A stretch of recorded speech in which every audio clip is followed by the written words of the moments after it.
فرش التراب يضمني. السلام علیکم ورحمت الله وبرکاته. انسان په ژوند کې له هر حالت سره مخ کېږي.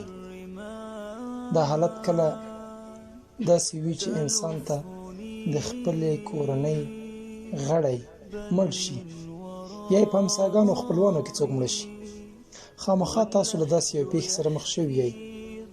ایا دې مړي ته تا غسل ورکړی؟ نه ده دې ورکړی؟ ولې؟ زده دې نه و که چا پرېنښودې؟ یا مو دا مسؤلیت تنها د مسجد پر امام غورځولی؟ مړي ته غسل ورکول واجب دي، یعنی فرض ته رسیږي حکم یې. د دې لپاره چې د انسان کرامت او وقار خوندي پاتې سي، نو لازمه ده چې مړي ته خپل خپلوان غسل ورکړي. پلار ته زوی، زوی ته پلار، ورور ته ورور، ښځه ته خاوند او خاوند ته هم ښځه، یا نارینه او ته نارینه او ښځینه او ته ښځینه. د دې لپاره چې د مړي په بدن کې رازونه خوندي پاتې شي، نو ضرور ده چې خپلوان دې ته غسل ورکړي، او د دې په بدل باندې الله مونږ ته ستر اجر لیکلی. بیهقي او حاکم حدیث را ایستلی وایي چې رسول الله صلی الله علیه وسلم فرمایلی، څوک چې یو مسلمان ته غسل ورکړي، الله به ده ته 40 ځلې بښنه وکړي، مغفرت به ورته وکړي. څومره عجیب! ایا له دې خبر وئ؟ الله مونږ ته د بښنې ډېر چانسونه ایښي دي. د دومره ستر فضیلت په بدل کې باید دا زده کړو، چون د دې سره موږ مخ کېدونکي یو. مقدمه نه اوږدوم، راځم طریقې ته. د غسل طریقه څنګه ده؟ لومړی د مړي د لمبولو او غسل ورکولو لپاره کوم شیان ضرور دي؟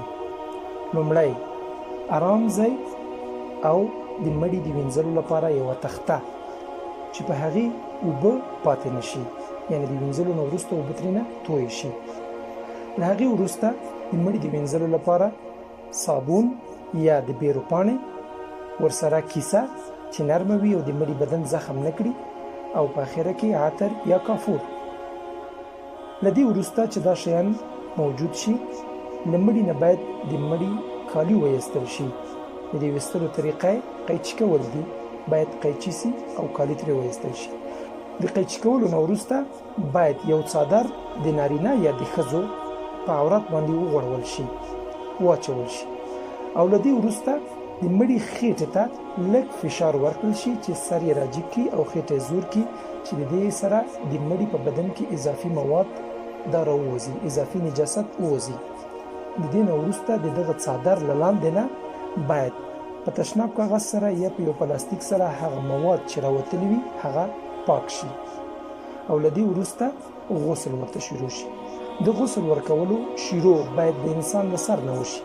لومړی یې سر ووینځل شي، د هغې نه وروسته په یو لمده ټوټه باندې د خوله، غاښونه، پوزه او غوږونه دا پاک کړل شي، او سر او مخ یې دا په صابون یا د بیرو په پاڼو سره ووینځل شي. له دې وروسته مړی باید له سر نه تر پښو چې مخامخ پروت ده، باید لومړی په صابون یا په د بیرو په پاڼو باندې دا ووینځل شي، داسې ووینځل شي چې یو ځای هم وچ پاتې نه شي. له دې وروسته مړی ښی خواته تاو کړل شي، او د ښی خوا تاولو نه وروسته د ده لاس د ګوتو تر څوکو نه تر تخرګه پورې دا ووینځل شي. همدا ښی اړخ یې د مخې او د شا له خوا نه ووینځل شي. بیا مړی ډېر په آرام سره په خپل ځای بېرته اوار واچول شي، او بیا چپې خوا ته تاو کړل شي. د چپې تاولو نه وروسته د ده چپ لاس د ګوتې له څوکو نه تر اخري تخرګ پورې، بیخه پورې دا ووینځل شي، او بیا چپ اړخ او مخه او شا دا پرېمینځل شي. د دې نه وروسته باید آرام په تخته واچول شي. همدغه طریقه لومړی یا په صابون یا د بیرو په پاڼو باندې، یعنی د هغې په اوبو باندې وینځل شي.